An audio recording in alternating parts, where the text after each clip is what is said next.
Life हो out of control, होठों को करके गोल, होठों को करके गोल, सीटी पर जाके बोल, मुर्गी क्या जाने अंडे का क्या। Hi Naman, Hello, Nashrah. how you doing? I'm fine. What about you? I'm good, I'm good. How's life these days? It's good. Busy in building, learning. Thank you for being a part of our second episode of Zero to Something. It's my honor to be here. Thank you for inviting me. So, what does a normal day in Naman's life look like? I probably wake up between 5 to 6 a.m. and going out in the sun for taking sunlight for at least 15 to 20 minutes. So after doing so, I come back to my hostel room and just prepare myself for the college. After that, I return to my hostel room, take some nap, have my lunch, and yeah, back to building in the afternoon, reading some books, doing some sort of journaling, and planning my next day's LinkedIn post. And I'm off to bed till 10:30 or 11. So, you are just busy all over the day. Yeah, I try to keep myself Do you engaged even in take activities. rest? Yeah, I do take rest. Do you believe in power naps? Yeah, I do. I have seen changes in my energy levels. They do have some sort of power of keeping you energized all the day. What's your screen time, by the way? My screen time, to be honest, it's between 2.5 to 3 hours a day. Alright, so what's something people assume about you that's completely wrong? Yeah, so there's a wrong perspective people are framing for me for the last 4 to 5 years that I'm an introvert person. I don't open up straight away. And I do believe in maintaining healthy relationships and not talking rubbish all the time. So, who is Naman? Introduce yourself. Naman is someone who is still finding himself, and to be honest, he wants to do many things. He is a very curious kid. Curiosity led him to start coding at the age of 13. I used to ask questions to my parents in everything like, why is that? Why is that? And I think this curiosity has led me to start building things at a very young age. When did computer enters your life? I got my own laptop in the first year of engineering, and before Mhm. that, uh, I used to love coding, but I didn't had a laptop or my personal phone. Whenever I wanted to code and build something, I requested my school computer science teachers to just let me sit in the lab after the classes. Tell me about the first thing you ever built on your own. It was a game I built using Python. Uh, have you played that game, that Starship game, that there's a space interface and outer space interface, and there is a rocket kind of which contains some shooters, and alien It's very spaceships are all common. around the rockets. Mhm. Yeah. So I just, I was very fascinated by that game and I tried replicated it using Python and some gaming libraries of JavaScript at the age of 13. Built an app. It was called MusicOx. It's still lying somewhere on the internet. Alright, so looking back, what was the most dumbest thing you believed about startups? I used to believe that I have a vision Hmm. and I know how to code and I will build that product and people will start using it. So in so we'll just talk about college versus reality. What do you Hmm. think about the current education system, especially of India? Honestly speaking, it sucks. Hmm. Indian education system literally sucks. I am doing my engineering for the last 4 years, and in this era of AI, these people are still teaching subjects which doesn't have any existence in the companies. I mean, there are many subjects which I have told you, and you won't find them over the internet, and still they are teaching for the last 4 years. So this is the state of engineering in India, especially computer science engineers. And then they say that So why do you think students still choose this particular stream or parents convince the children to do this? it's a rat race. We can't do anything about it. Even I was get convinced by my parents. I had a plan to, I was preparing myself for sports, but my parents wanted me to go into engineering, so I can't do anything about it. And circumstances were like that only. So at the end of the day, Indian kids end up obeying their parents for pursuing engineering or medical sciences. And yeah, so Exactly, the film Three Idiots was exactly on this. yeah, exactly. And we are also blessed by the concept of rat race.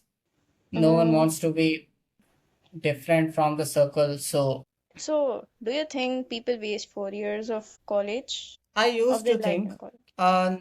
I used to think so. But for the past 2 years, uh, it all comes to the point that what is your perspective about the thing? Uh, there were many things that happened with me in the college, like negative things. I was like, college is the this was my worst decision of taking admission in this college, or I would have gone somewhere else. These things are somewhere making you stronger and preparing for you for the further life. And people are facing here are similar you will face in your like corporate life or where you will be in the future. How much disciplined would you say you are? Out of Um, 10, how would you rate your discipline? 6.5, honestly, Hmm. 6.5. Yeah, so have your professors ever discouraged you about your Yes, building man. it? Yes, Hmm. many a times people have discouraged me. You do anything in life, people have anything and everything to argue upon. It's just the thing that I am building and they are seeing comments come both negative and positive, and I'm keeping the negative ones at a side and engaging myself with the positive ones and moving forward every day. Yeah, definitely you're right. And I actually think that even keeping the positive comments aside is really crucial because the negatives have a power to distract you, so does the positive ones. And it usually happens, I think, when we have this validation problem, when you do Yeah, everything yeah, for appreciation, I think. yeah. Some point of extent, I agree. Yeah, so let's talk doppio.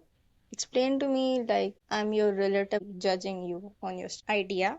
So it all started with a simple idea of building a platform specifically for coffee chats. Plus the people's privacy, they do talk about that they don't play with our privacy, but somewhere or the other, being in tech, I know the black rules that how these big tech social media networking giants are working with our data.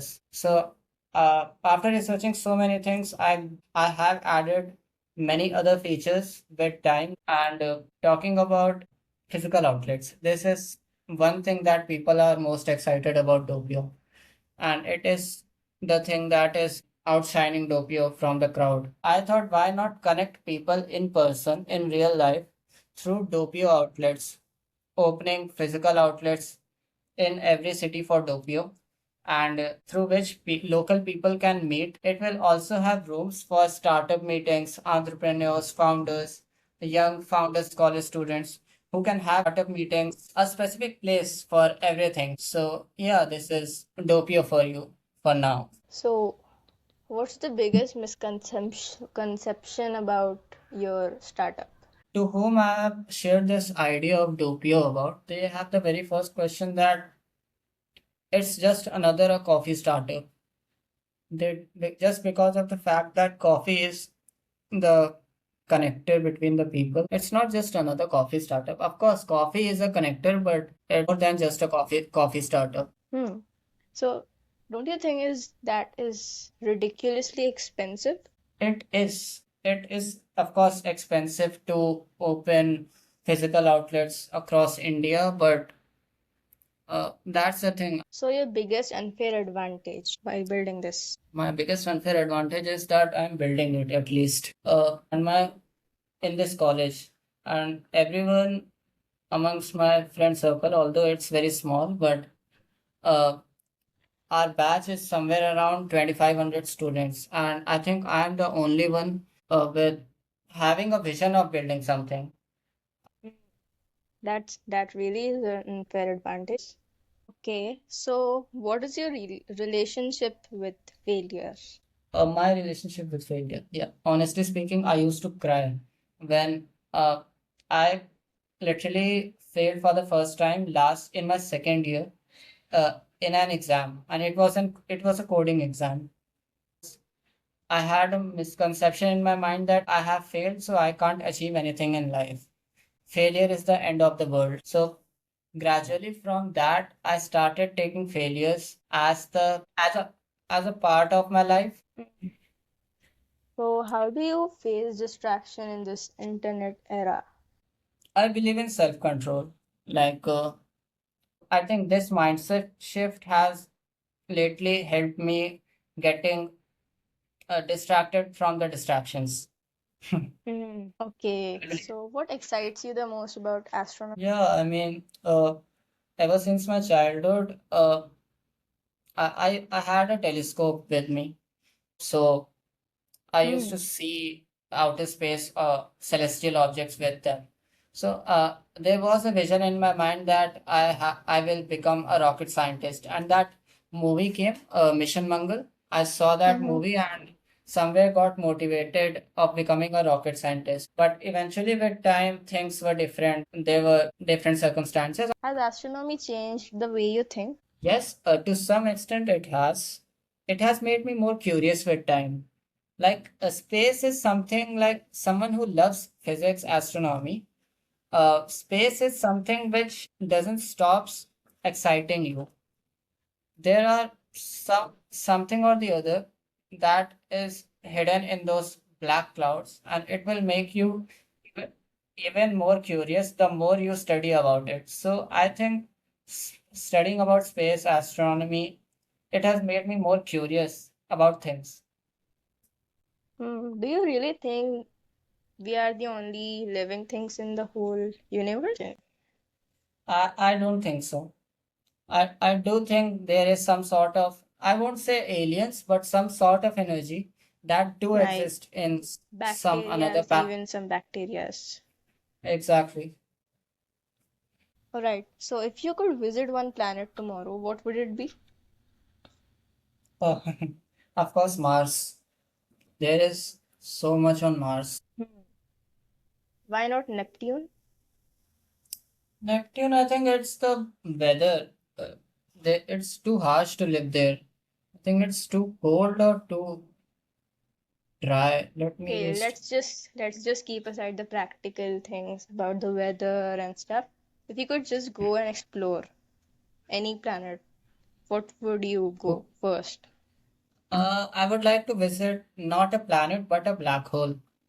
Hmm. That it don't sucks me in, keeping those things aside, but it don't suck it definitely sucks everything things in, but keeping that aside, so I would definitely like to explore a black hole. How does it look from inside, and the intensity of energy it carries. So, bro, you said you read 15 books till now and you aim to read 50 books this year.